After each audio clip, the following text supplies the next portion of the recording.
MKO Abiola was a very wealthy man. He was also influential and powerful. Abiola controlled virtually everything in his lifetime, from business, communications and religion to politics, international affairs and even sports. Abiola had everything he wanted: money, fame and connection. He was even elected as president in one of Africa's freest and fairest elections.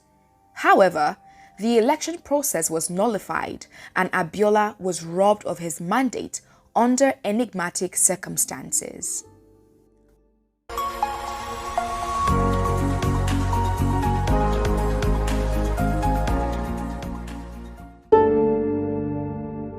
Basharu Moshood Kashimawo Olawale MKO Abiola was born on August 24, 1937 in Abeokuta, the capital city of Ogun State, Nigeria. He was not formally named until he was 15 years old. Prior to that, he was known only as Kashimawo, meaning "let's wait and see" in the Yoruba language. There were signs in his early life that Abiola had come to this world to struggle and overcome. As his aging father fell on hard times, he was forced to start taking financial responsibility for himself and his family as early as 9 years old, when he started his first business selling firewood. After completing school, Abiola left home to work as a clerk at Barclays Bank in Ibadan, the then capital of the western region of Nigeria. The very same day he got the job, his mother died.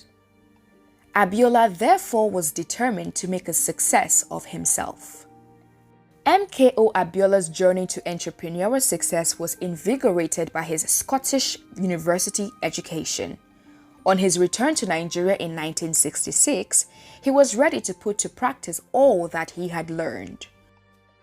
It was 18 years after achieving his qualification as a chartered accountant from the University of Glasgow in Scotland that Abiola established his reputation as an entrepreneurial force to be reckoned with internationally.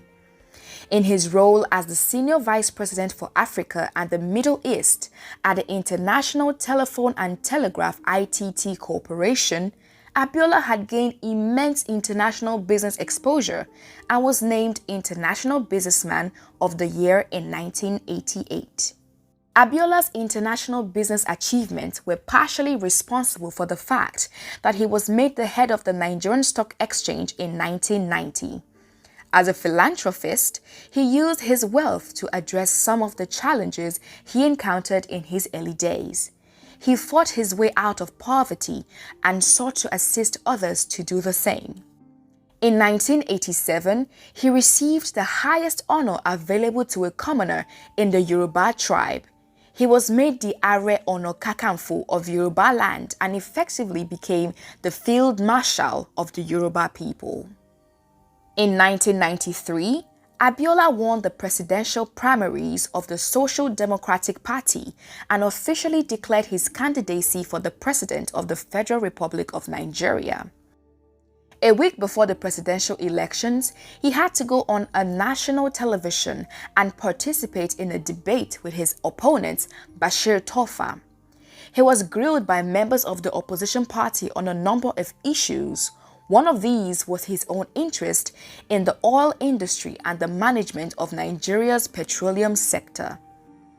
Even though the military sought to annul the election, the open ballot system used in the June 12, 1993 election meant that the results of the election were known very quickly after voting.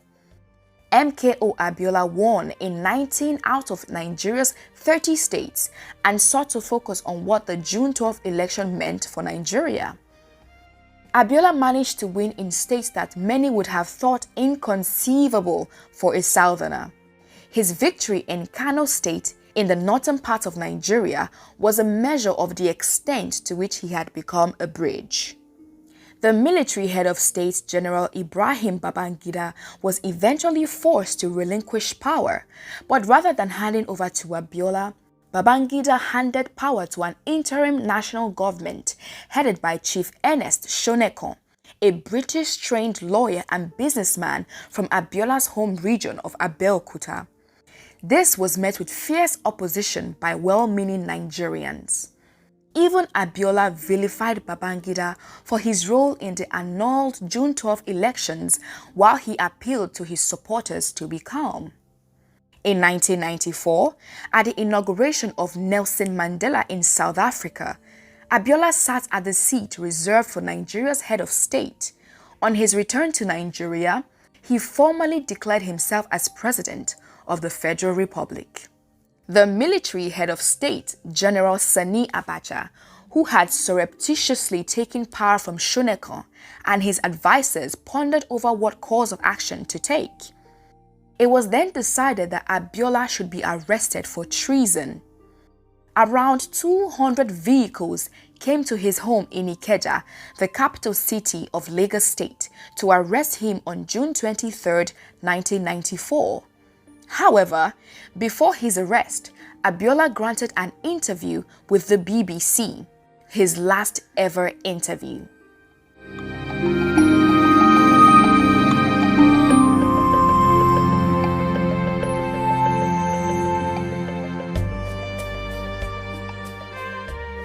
With Abiola's arrest, one of the darkest eras in Nigeria's history began.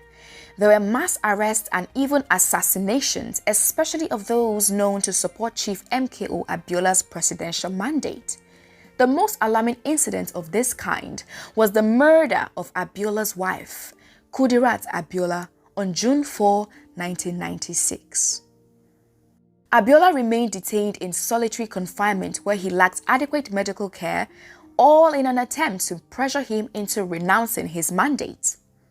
General Sani Abacha had also offered to return his election expenses, but Abiola rejected it and preferred to stay detained.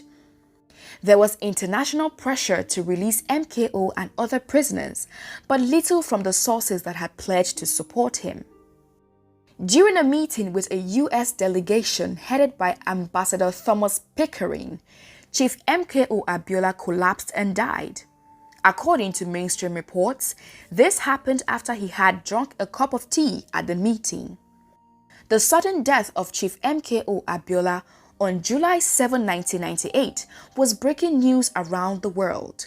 He was 60 years old. Abiola's death succeeded in discrediting military rule in Nigeria, and his outstanding contribution to his country, the African continent, and the world at large was acknowledged 6 years after his death when the New African magazine listed him among the 100 greatest Africans of all time. On June 6, 2018, President Muhammadu Buhari posthumously conferred on Chief Abiola the highest title of Grand Commander of the Federal Republic, GCFR, and made June 12 a federal holiday instead of May 29. Buhari also named the National Stadium in Abuja after Abiola during the maiden June 12 Democracy Day celebration at the Eagle Square on June 12, 2019.